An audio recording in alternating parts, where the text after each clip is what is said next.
ada banyak pertanyaan seputar pertengahan di Sya'ban ini.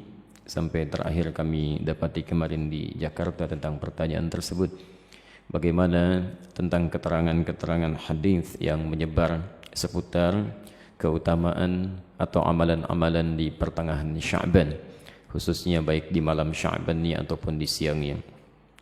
Penting kami sampaikan, setidaknya hadis-hadis seputar pertengahan Sya'ban kita bisa dapati ada satu yang kualitasnya sahih, ada satu yang kualitasnya dhaif, dan selebihnya umumnya palsu.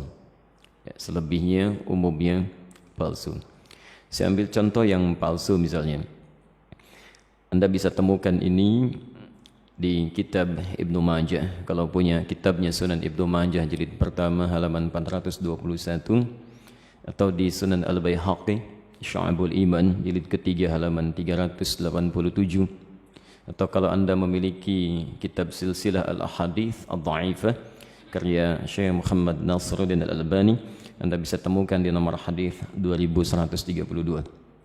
Baik, riwayat ini disampaikan oleh seorang bernama Ibnu Abi Sarba. Beliau mengatakan menerima dari Ibrahim bin Muhammad, beliau menerima dari Muawiyah bin Abdullah bin Ja'far, disampaikan dan disandarkan pada sahabat Ali bin Abi Thalib. Alhamdulillah. Hadisnya barangkali sangat populer, pernah Anda dengar. Idza kanat lailatun nisfi min Sya'ban, jika telah tiba malam pertengahan bulan Sya'ban atau malam atau di hari pertengahan Sya'ban, faqumu lailaha, maka hidupkan malamnya dengan banyak menunaikan salat, wasumu naharaha, dan siangnya lakukan dengan puasa. Faman min mustaghfirin, maka siapapun yang bermohon ampunan kepada Allah, maka Allah akan mengampuni orang yang memohon ampunan itu. Pernah dengar hadis ini? Itu statusnya palsu ya. Hadisnya palsu. Hadisnya palsu. Cacat palsunya ada pada seorang bernama Ibnu Abi Sarbah, orang pertamanya. Ini dinilai oleh para ulama hadis sebagai orang yang sering memalsukan hadis. Adapun yang dhaif Anda bisa temukan di Asnal Matalib jilid pertama halaman 84. Itu disandarkan pada Aisyah radhiyallahu anha, bahwa satu kali beliau kehilangan Rasulullah sallallahu alaihi wasallam di malam pertengahan Sya'ban.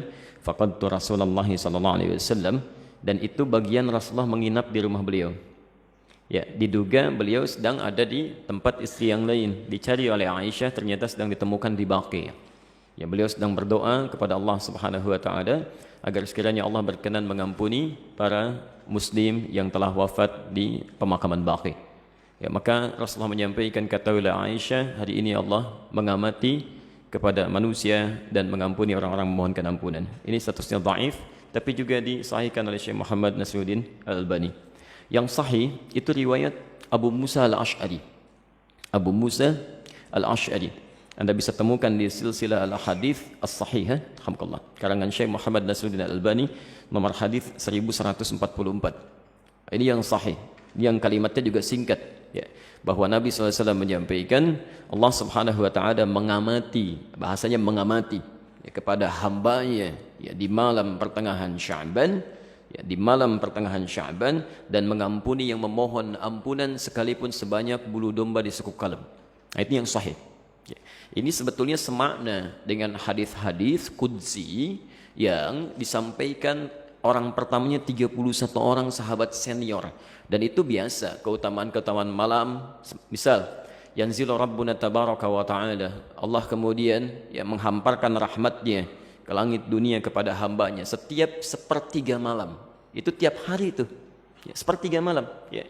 Maka Allah kemudian berfirman, faqala ya ibadi, hambaku, siapa yang memohon kepadaku aku akan berikan, siapa yang meminta aku akan kabulkan. Faman istaghfara liya, dan siapa mohon ampunan faghafartu lahu, aku ampuni dia. Itu tiap hari. Tiap hari. Jadi kalau Anda enggak minta itu rugi. Dan hadisnya qudsi. Ya. Dan khusus untuk malam Sya'ban, hadisnya berbeda seperti tadi kami sampaikan dari Abu Musa Al-Ash'ari, itu dimulai di malamnya. Kalau tiap hari di penghujung malam. Nah, jadi ini yang sahih. Dan amalannya Nabi tidak menyebut spesifik. Karena itu sahabat itu banyak beramal saja. Ya, ada yang kemudian salatnya qiyamul lail, yang tahajud, ya. Ada yang banyak beristighfar, macam-macam. Dan tidak ada amalan spesifik. Jadi kalau misalnya ada amalan-amalan spesifik menunjukkan di malam itu, ya itu sesungguhnya hadis-hadis yang disepakati oleh para ulama itu hadis palsu. Misal hadis yang mengatakan bahwa bangun di malam Sya'ban tunaikan solat sekian rakaat dibacakan dengan qul huwallah di awalnya dan sebagainya. Itu saking palsunya hadis itu, di kitab hadis palsu aja nggak ada. Ya, saking palsunya itu nggak ada. Ya. Itu dimunculkan kemudian. Dan disandarkan pada tabi'in bernama Khalid bin Ma'dan yang hidup di Damaskus pada saat itu. Beliau tidak melakukan itu. Beliau hanya menunaikan salat-salat sunnah malam gitu ya. Qiyamul lail, tahajud itu yang ditunaikan. Cuman orang salah menduga gitu ya. Jadi kalau Anda ingin hidupkan malamnya dengan ibadah-ibadah sunnah silakan saja, boleh. Qiyamul lail, tahajud, baca Quran, istighfar itu standar, biasa. Dan ada keutamaan di situ. Kalau siangnya ingin puasa, boleh. Puasa ayyamul bid. Masya Allah sekarang kan merangkai itu. Kamis tanggal 12 kan kemarin, Jumatnya 13, Sabtu 14, sekarang 15. Antum masih boleh puasa. Ya, sekali khair. Baik, jadi sah-sah saja kalau siangnya ingin puasa, tapi jangan disandarkan pada keterangan-keterangan hadis yang bermasalah, ya. Termasuk ada yang fenomenal itu ya. Jadi zaman dulu nggak ada, sekarang ada tuh. Ya, bahwa pada saat pertengahan Sya'ban buku amalan manusia ditutup, ya. Pernah dengar itu? Baik, kalau ditutup artinya amalan kita nggak dicatat karena ditutup. Di antum bebas saja lakukan apa aja tuh karena nggak dicatat tuh, ya. Mau pinjam handphone teman, mau ngambil sandal di Baitur Rahim karena nggak dicatat tuh, ya. Karena tutup ternyata nggak dicatat. Dan mustahil buku catatan amal seorang hamba ditutup kecuali dia telah wafat. Ya telah wafat. Ditutup tuh setelah wafat. Kalau dia masih hidup dia pasti terbuka, gitu ya. Dan semua akan ditulis dan ditampakkan di akhirat nanti. Dalilnya sahih. Faman ya'mal mithqala dzarratin khairan yarah. Siapa yang berbuat satu kebaikan akan ditampakkan sekecil apapun. Ya, wa may ya'mal mithqala dzarratin syarran yarah. Yang ada hanyalah pena yang diangkat, yang tidak dituliskan. Itu pun bukan di pertengahan Sya'ban atau bahkan di Ramadan, bukan. Hanya dikhususkan pada 3 golongan tertentu. Rafi'al qalam an thalathin, kan? Atau an thalathah. Diangkat pena tidak dituliskan hisabnya dari 3 golongan. Anis sabiyyi hatta yahtalima, dari anak kecil sampai dia balik. Jadi kalau anak kecil tidak sholat, dia nggak dihisab oleh Allah sebelum dia balik.